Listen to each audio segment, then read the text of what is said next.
1209, southern France. The air itself seemed heavy with what was coming. The orchards around Beziers were thick with summer fruit, the river orb glimmered like molten silver, and the city, proud, wealthy, and stubbornly independent, rose behind its ring of stone walls and towers as it had for centuries. Merchants haggled in the shade of Romanesque arcades, pilgrims paused at the shrine of Saint Ephroditos, and in hidden upper rooms the Cathar Pefukti, robed in black, preached their austere gospel to silent, rapt listeners. No one yet believed the nightmare that was riding south. The Crusaders had been on the march for weeks. 40,000 men, perhaps more, northern barons hungry for southern land, landless knights lured by papal indulgences that promised forgiveness for every sin they had ever committed or ever would commit.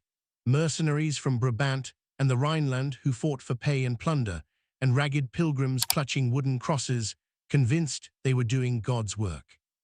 At their head rode Summon de Montfort, already hard-eyed and merciless, and beside him the papal legate Anud Amolrac, abbot of Sutax, a man whose soft voice and scholarly face hid a will of iron.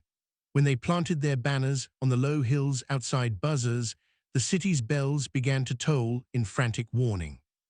The ultimatum was delivered on 21 July. Surrender every known Cathar. Lists of more than 200 names had already been drawn up by informers, or face the consequences.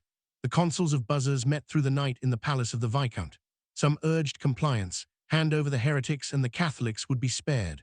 Others, led by the fiery Viscount Drummond, Roger Truncoved himself, though he was not inside the city that day, insisted that to betray guests and neighbors was unthinkable. Pride, honor, and fear of civil war within the walls won. At first light, the city's answer rang from the battlements, no. That should have meant a siege, slow, methodical grinding. The Crusaders had few siege engines ready, and the walls of Beziers were thick, but history turns on smaller things than strategy. At dawn on the 22nd, a knot of young hotheads, some say rubbards, the rough camp followers who serviced the army, taunted the defenders from below the walls. The taunts turned to stones, the stones to insults about the Virgin and the citizens, mothers, and suddenly a postern gate creaked open. A dozen, maybe 20 armed townsmen spilled out, laughing, drunk on bravado and cheap wine, determined to teach the northern dogs a lesson. They cut down a handful of rubbards before the alarm spread. It took only moments for the entire Crusader host to understand what they were seeing, an open gate and panicked men running back toward it. A roar went up along the lines. No orders were needed. Like a dam bursting, knights, sergeants, and pilgrims surged forward in a single uncontrollable wave. The young men who had started it all were trampled by their own friends trying to slam the gate shut. It was too late. The flood poured in. Inside, panic exploded faster than fire. The city guard, scattered along kilometers of wall, could not reach the breach in time. By the time the first northern knights clattered across the bridge over the inner moat, the streets were already filling with screaming civilians. There were no prepared defenses in the narrow lanes, no barricades, no second line, just chaos. Then came the question shouted above the clash of steel. How do we tell the heretics from the faithful? Anud Amolrac, carried forward by the tide of men, is said to have raised his hand and answered in a voice calm enough to freeze blood. Cadat eos, navat anam dumanas qui sunt us. Kill them all. God will know his own. The chronicler Sassarios of Huskibuk, writing only a generation later, swore the words were spoken. Modern historians argue over the exact phrasing, but none dispute the result. The killing became a frenzy. In the main square in front of the Cathedral of Saint Nazar, knights on warhorses rode down fleeing families. In the Jewish quarter, though the Jews had taken no part in the quarrel, doors were smashed and houses looted.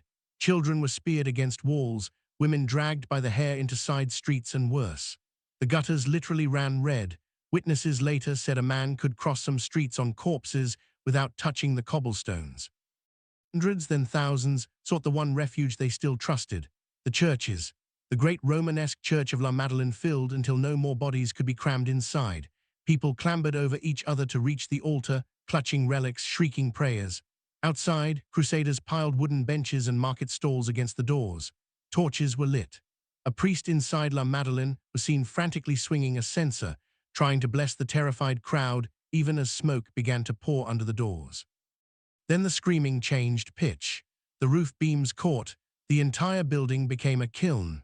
When the walls finally cooled days later, excavators found a single fused mass of bone and melted metal where the congregation had stood. The same fate befell the church of Sant Judà, the monastery of Sant Erfredas, and half a dozen smaller chapels. Not one sacred space in Beziers was honored that day. Even the cathedral of Sant Nazar, where the bishop himself had taken refuge with his canons, was stormed. The bishop was dragged out and hacked to pieces on his own altar steps. By late afternoon, the slaughter was effectively complete. The crusaders, exhausted and blood-drunk, turned to plunder. Gold and silver plate from the churches, silks from the merchants' warehouses, wine from the cellars, everything portable was carried off. What could not be carried was smashed or burned. As dusk fell, organized fire parties moved street by street with torches, making certain nothing loved remained. The heat was so intense that stone facades cracked and glazed roof tiles exploded like gunfire. Through the night, the sky above the orb glowed orange, and a pillar of black smoke could be seen as far away as Narbonne and Montpellier. When the sun rose on 23 July, Beziers no longer existed. A few maimed survivors crawled from cellars or limped out of the river reeds where they had hidden, but the city itself was dead. The official death toll Anud Amulruk sent to Pope Innocent III was close upon 20,000. Modern estimates range from 7 to 15,000, still apocalyptic for a single day in the 13th century.